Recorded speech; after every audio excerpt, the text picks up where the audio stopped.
This question is asked by Fahad Ansar from Assam, India. But the Fahad Ansar is asking a question. I am basically a student preparing for my engineering exam. I'm actually facing some psychological issue. In my recent observation, I feel that whenever I try to increase the intensity of God consciousness or my Iman, then I cannot focus on my academic performance. And if I try to focus on my academics, then my intensity of God consciousness weakens. Why am I not able to carry out both with perfection? This is a very important question. Brother Father said that when he concentrates too much on his education, he cannot concentrate on his Iman. His taqwa goes down. If he pays attention to his religiosity, to his Iman and to his taqwa, his concentration education goes down.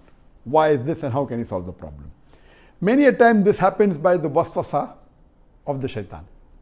The shaitan whispers and tells you, oh, no, don't offer salah because tomorrow is the examination. So imagine if you're going to pray full day, you will be spending 1.5 hours and you will not be able to do well. So you prepare 1 hour more for your examination, you will do well. These are the waswasa that comes. But you have to know your priorities. Whenever two things which are important clash, always the one which is more important should be done first. For example, if to a doctor, a patient of heart attack, ischemic heart disease comes to him, and a person of common cold comes to him, who will he attend to first? But naturally, a person who has a heart attack. If he doesn't attend to him, he will die. The person with a common cold, yes, has a chance. Similarly, where it comes between your taqwa and your iman and between your education, both are important without doubt, but the taqwa and the iman and salah is far more important, 1,000,000 times more important than your education, because this life is a test for the hereafter. And as I mentioned in my previous answer, that the beloved Prophet Muhammad said, it is mentioned in Sahih Muslim, volume number 1, hadith number 246, that the Prophet said that between a man and kufr and shirk is not praying of salah.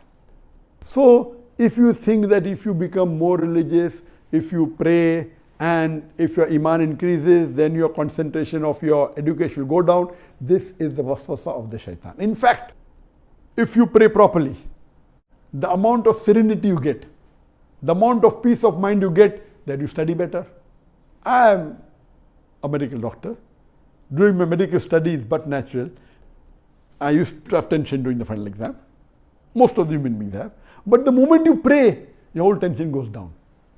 The serenity, the calmness that you get, your mind becomes more fresh.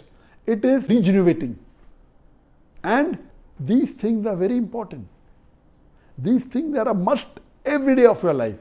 So my request to you is that between the two, your taqwa is more important, your iman is more important, your salah is more important. That does not mean that you neglect your education and your study. This waswasa will surely go away. In your salah, you pray to Allah subhanahu wa ta'ala, please let me concentrate. And the moment you pray to Allah subhanahu wa ta'ala, please let me do well in the examination, please let me concentrate, inshallah, you will prepare for the examination better and you will fare also better. And when these thoughts come in your mind, you have to read, A'udhu billahi minash shaitanir rajim. A'udhu billahi minash shaitanir rajim. I seek refuge in Allah from Satan the accursed. Very important. And the moment you say this, inshallah, your mind will come back into the track. But always remember, number one is taqwa, is iman, is salah. It is nowhere close to any other thing. And inshallah, if your taqwa is high, if your iman is high, if your salah is in place, inshallah you will do well even in your examination. Hypothetically, even if you don't do well in the examination, you will not do good in this examination of the world. But this life is an examination for the hereafter. As Allah says in the Quran in Surah Mulk, chapter number 67, verse number 2, Alladhi khalaqal mawta wal hayat. It is Allah who has created death and life to test which of you is good in deeds. Inshallah, you will pass in the examination of the hereafter. And when we do dua, we say, Rabbana atina fid dunya hasanatan wa fil akhirati hasanatan wa qina adhaban nar. That, oh Allah, give me the good in this world and the hereafter, and save me from the torment of hellfire. And we pray to Allah, Rabbi zidni ilma, increase me in knowledge. and give me beneficial knowledge. So inshallah, if your taqwa is high, your iman is high, your salah is proper, inshallah your education also will be better and you will come closer to Allah subhanahu wa ta'ala. It will benefit you in the hereafter as well as in this world.